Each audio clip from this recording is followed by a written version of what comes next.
So students, आज की series start करते हैं जिसमें हम टॉप 5 प्रीवियसली बोर्ड एग्जाम में पूछे वाले क्वेश्चन का डिस्कशन करेंगे जो सबसे ज्यादा पूछे गए हैं। जैसे पहला question rate of dehydration of alcohol का डिस्कशन होगा। सेकेंडली हम डिस्कस करेंगे कि अल्कोहल को प्रिपेयर जब हम करते हैं, लेट्स से अल्कोहल को अगर हम रिएक्ट करते हैं KCl प्लस H2SO4 से तो वो अल्काइल क्लोराइड बनाता है, बट Ki प्लस H2SO4 से रिएक्शन शो नहीं करता। थर्ड क्वेश्चन डिस्कस करेंगे why phenol is more acidic than alcohol.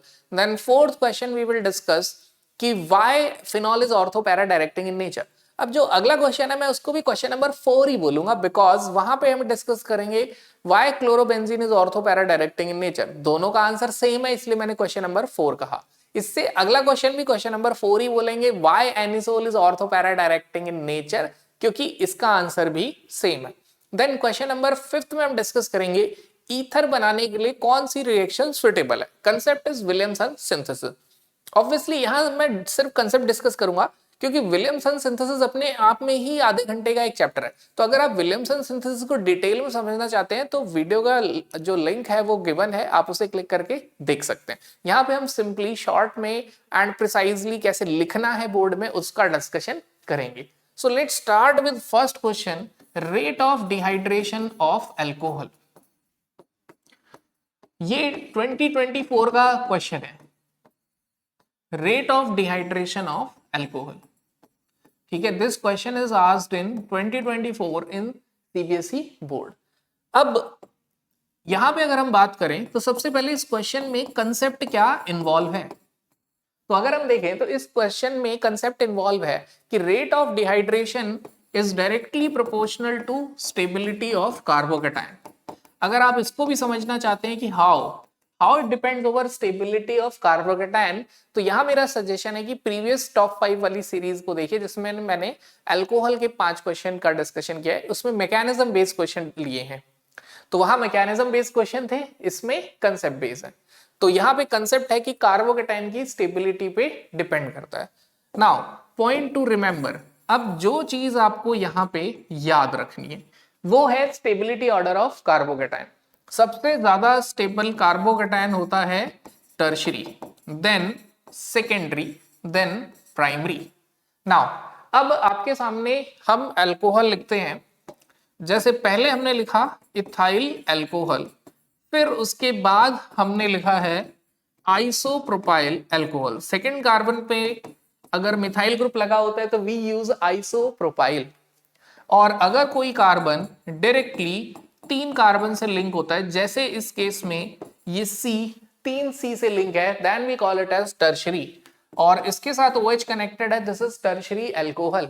And 4 carbon है तो we are going to call it as tertiary butyl alcohol. Now इसके mechanism में पहला स्टेप प्रोटोनेशन एंड दूसरा स्टेप डिहाइड्रेशन यानी रिमूवल ऑफ वाटर। मींस इसके mechanism में अगर हम बात करें तो एवरी टाइम वाटर एलिमिनेट हो जाता है और हमें मिलता है कार्बोकेटायन। तो in case of ethyl alcohol we are going to get primary carbocation. In case of isopropyl alcohol, we are going to get secondary carbocation, and in case of tertiary butyl alcohol, we get tertiary carbocation. So, most stable carbocation is tertiary, and rate is proportional to stability of carbocation. So, the rate of dehydration will be this. मतलब always tertiary alcohol will be fastest in dehydration. सबसे ज्यादा dehydration सबसे पहले किसका होगा? tertiary का होगा, right? So this is our question number 1. Now question number 2, let's discuss question number 2. question number 2 है अल्कोहल पे अगर हमने KCl plus H2SO4 ऐड किया तो इसने फॉर्म किया RCl। इस क्वेश्चन को डिस्कस करने का एक और फायदा, ये रिएक्शन भी डायरेक्टली PYQ में पूछी गई है, तो रिएक्शन तो कहीं ना कहीं हमें एट द एंड अंडरस्टैंड करने के बाद भी थोड़ा सा उसको रिमाइंड या रिमेंबर करने की जरूरत है। तो ये रिएक्शन भी याद करनी है। अल्कोहल KCl और H2SO4 के साथ RCl दे रहा है, why, what is the reason for this? इसका रीजन ये है क्योंकि KCl सल्फ्यूरिक एसिड के साथ रिएक्ट करके बनाता है HCl और यही HCl अल्कोहल से रिएक्ट कर जाता है, राइट? तो ये बनता है in between of the reaction. In between of the reaction को और क्या कहा जाता है, in situ of the reaction. But लेकिन यहां पे इंपॉर्टेंट बात जो आपको ध्यान देनी है वो ये रिएक्शन है क्या, कि अगर इसी एल्कोहल पे हमने Ki प्लस H2SO4 डाल दिया तो Ri क्यों नहीं बना, why it do not form, ये क्यों नहीं बना, रीजन, सल्फ्यूरिक एसिड तो है but at the same time ये ऑक्सीडाइजिंग एजेंट भी है। तो sulphuric acid being a strong oxidising agent I- को ऑक्सीडाइज कर देता है आयोडीन में, जिसकी वजह से जैसे यहां HCl बना वैसे यहां Hi नहीं बनता। मींस अगर हम यहां देखें तो रिएक्शन क्या है, Ki plus H2SO4 it forms I2, it do not form Ki, Hi, it do not form Hi नहीं बनाता है। तो थोड़ा प्रिंटिंग एरर हो गया था, Hi नहीं बन रहा इसलिए रिएक्शन नहीं हुई। बट सर हमें वर्ड्स में लिखना भी आना चाहिए, बिल्कुल सही बात है। तो स्टेटमेंट क्या होगी, तो आप लिखेंगे H2SO4 being a strong oxidising agent, ध्यान से देखते रहना, being an strong oxidising agent, एक स्ट्रॉन्ग ऑक्सीडाइजिंग एजेंट होते हुए ऑक्सीडाइज I- क्या कर रहा है, ये ऑक्सीडाइज कर रहा है आयोडाइड आयन को into iodine gas. As a result reaction do not occur, जिसकी वजह से रिएक्शन नहीं होती है। Now let's discuss third question. Third question है सबसे ज्यादा पूछे जाने वाला question, why phenol is more acidic than alcohol. Phenol alcohol से ज्यादा एसिडिक क्यों है, ऐसा क्यों है, व्हाई। तो फर्स्ट ऑफ ऑल यहां पे वेरी फर्स्ट मतलब जो सबसे कॉमन है, हम आपको बोलेंगे कि आप फिनॉल के पांचों रेजोनेंस स्ट्रक्चर बना दीजिए, राइट। तो सबसे पहले हम क्या करने वाले हैं, फिनॉल के रेजोनेटिंग स्ट्रक्चर्स ड्रॉ करने वाले हैं। हम सभी को पता है कि रेजोनेंस स्ट्रक्चर जनरली 5 होते हैं, तो हम पहले से ही 5 रिंग बना लेंगे। तो इन दिस वे 5 स्ट्रक्चर हमने यहाँ पे ड्रॉ कर ली। अब फिनॉल में ऑक्सीजन पे लोन पेयर होता है जो बेंजीन को इलेक्ट्रॉन देगा। आप ध्यान रखिए, अगर बेंजीन से कोई ऑक्सीजन कनेक्टेड डायरेक्टली तो बेंजीन को इलेक्ट्रॉन देगा, और अगर इनडायरेक्टली है मतलब कार्बन बीच में आ गया बेंजीन ऑक्सीजन के बीच में, जैसे एल्डिहाइड कीटोन एसिड में होता है, तो बेंजीन से इलेक्ट्रॉन लेगा। अभी तो यही ट्रिक याद रखिए कि अगर ऑक्सीजन बेंजीन से डायरेक्टली जुड़ा है तो वो इलेक्ट्रॉन देगा बेंजीन को, नहीं तो इलेक्ट्रॉन बेंजीन से ले लेगा। तो यहां पर एरो क्या रिप्रेजेंट करते हैं, ध्यान से सुनना, ट्रांसफर ऑफ इलेक्ट्रॉन। तो like charges repel each other, अगर ये नेगेटिव चार्ज इलेक्ट्रॉन यहां आएगा तो इस नेगेटिव को भागना पड़ेगा, जिसकी वजह से यहां पे क्या बना, डबल बॉन्ड OH प्लस, और इधर क्या आ गया, minus with a lone pair. अब उसके बाद क्या होगा, फिर ये इलेक्ट्रॉन इधर डोनेट होगा, एट द सेम टाइम इसको क्या होना पड़ेगा, विड्रॉ। रीजन सेम, क्यों, क्योंकि इसको भागना पड़ेगा, like charges repel each other. अगर इलेक्ट्रॉन यहां आया तो इसको टूटना पड़ेगा। अब फिर वही होगा, फिर से ये इलेक्ट्रॉन इधर जाएगा तो इस शेयर्ड पेयर वाले इलेक्ट्रॉन को भागना पड़ेगा, क्योंकि शेयर्ड पेयर में इलेक्ट्रॉन पे भी नेगेटिव चार्ज है और ये भी नेगेटिव, और आपको क्या मिला, you will get this negative and OH plus, and अब लास्ट में भी यही होने वाला है, ये इलेक्ट्रॉन डोनेट करेगा तो इसको विड्रॉ करना पड़ेगा और आपको मिलेगा फिनॉल, राइट। क्या मिलेगा आपको, फिनॉल मिलेगा। तो फिनॉल के 5 रेजोनेंस स्ट्रक्चर क्या बताते हैं, ये बताते हैं कि ऑक्सीजन का जो लोन पेयर है वो इन्वॉल्व है रेजोनेंस में, जिसकी वजह से स्ट्रक्चर क्या हो गया, अनस्टेबल हो गया।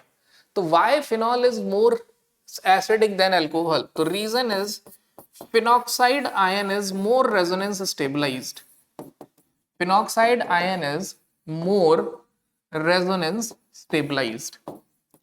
जो फिनॉक्साइड आयन है वो मोर रेजोनेंस स्टेबलाइज्ड है and phenol is unstable. Phenol क्या हो गया? अनस्टेबल, क्योंकि पॉजिटिव चार्ज आने की वजह से क्या कहेगा कि H इजिली चला जाए। देन सेकेंड रीजन, दूसरा रीजन क्या है कि फिनॉल ज्यादा एसिडिक है। दूसरा रीजन है minus I effect of benzene या minus R effect of benzene. तो you can say due to minus I and minus I तो नहीं, माइनस आर ज्यादा सही, due to minus R effect of benzene ring. जो benzene ring है, oxygen ज्यादा electronegative होता है तो इंडक्टिव तो नहीं होगा, रेजोनेंस होगा और रेजोनेंस ज्यादा डोमिनेट करता है। तो due to minus R effect of benzene ring in phenol, ठीक है।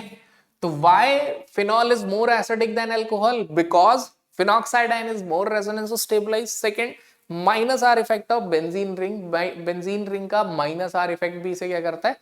स्टेबलाइज करता है। देन इसके बाद अगर हम बात करें तो तीसरी बात फिर कहीं ना कहीं डाइपोल मोमेंट पे ही आ जाती है। तो यू कैन से एसिडिक स्ट्रेंथ में एक और बात आ जाती है कि रेजोनेंस में ऑक्सीजन का लोन पेयर यूज हुआ तो ऑक्सीजन पे इलेक्ट्रॉन की कमी बढ़ गई। बट ये पॉइंट यहीं पे ही आ गया, इसे अलग से लिखने का नीड नहीं है। तो यहां हमने डिस्कस किया कि why phenol is more acidic than alcohol. Now let's discuss question number 4। अब हम क्वेश्चन नंबर 4 डिस्कस करते हैं। तो क्वेश्चन नंबर 4 क्या कहता है? Why phenol is ortho para directing in nature. मतलब उसका क्या कहना है कि फिनॉल ऑर्थो पैरा डायरेक्टिंग क्यों होता है इन नेचर में। व्हाई, अब इसीलिए मैंने रेजोनेंस स्ट्रक्चर का यहां भी यूज है तो हमने बस क्वेश्चन चेंज कर दिया। Why phenol is ortho para directing, ठीक है। जो फिनॉल है वो ऑर्थो पैरा डायरेक्टिंग क्यों है? तो यहां पे इसका आंसर करने के लिए भी आपको सबसे पहले क्या करना है? रेजोनेंस स्ट्रक्चर ड्रॉ करने। एक चीज और ध्यान रखना है, जो रेजोनेंस स्ट्रक्चर फिनॉल का है वही रेजोनेंस स्ट्रक्चर अगर हम बात करें तो क्लोरोबेंजीन का भी होगा। फर्क थोड़ा सा होगा। थोड़ा सा फर्क क्या होगा कि यू कैन से OH की जगह Cl आ जाएगा। OH की जगह क्या आ जाएगा? Cl, rest will be same. तो मेरा सजेशन आपको यही है कि जो सबसे बड़ा प्रॉब्लम आता है हमारे सामने वो आता है रेजोनेंस स्ट्रक्चर ड्रॉ करने की प्रॉब्लम। तो आप सभी रेजोनेंस स्ट्रक्चर अपने हाथ से तब तक ड्रॉ कर लें जब तक क्लैरिटी नहीं आए।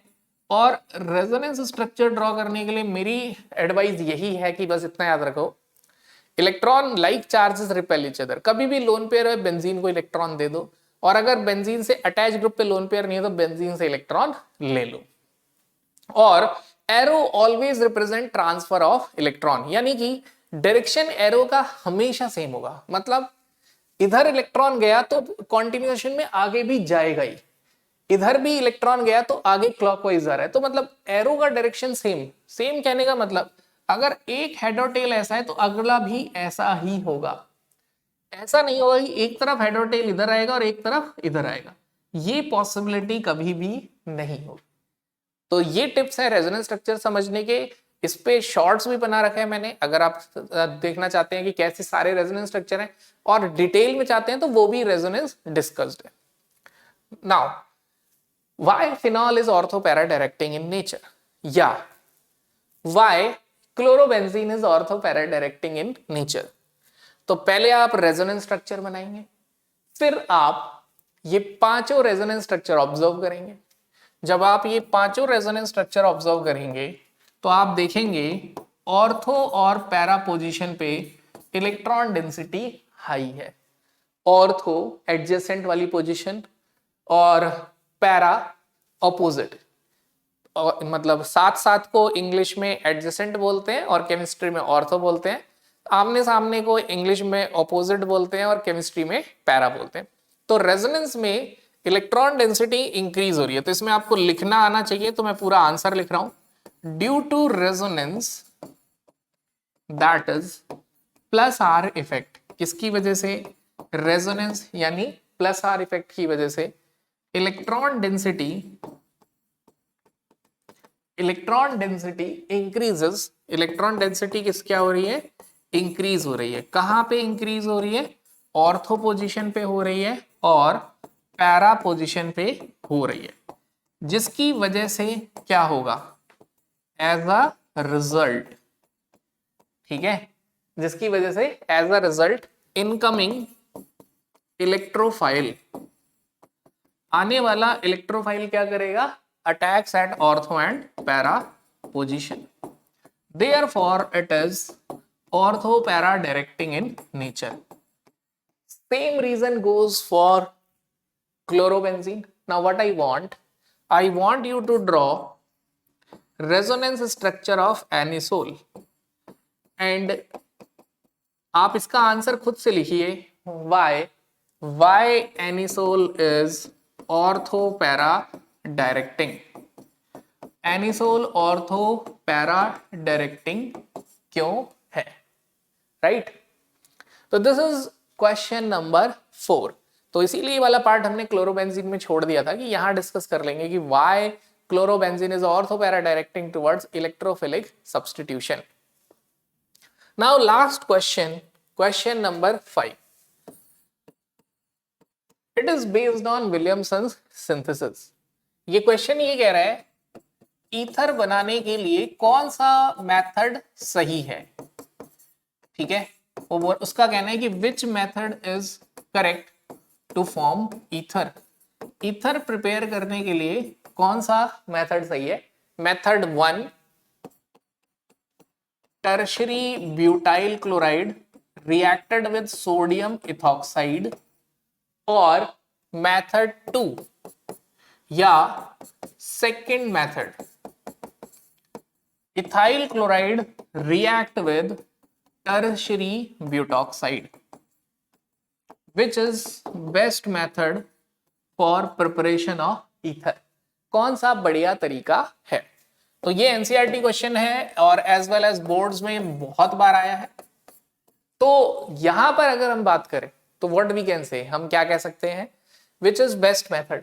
तो विलियमसन सिंथेसिस का एक ड्रॉबैक है कि दिस इज अ बेस, ये बेस भी है और न्यूक्लियोफाइल भी है, बट ऑर्गेनिक में मोर फेवर्ड रिएक्शन होती है एसिड बेस। तो यहां पर एसिड बेस रिएक्शन होती है एंड इट फॉर्म एल्कीन। क्या बनाता है ये? एल्कीन बनाता है via elimination. That's why this method is not favoured for preparation of ether, but in this case it act as a nucleophile. यहां पे न्यूक्लियोफाइल क्यों है? एक तो यहां एलिमिनेशन के चांसेस नहीं है क्योंकि this is highly unstable alkene.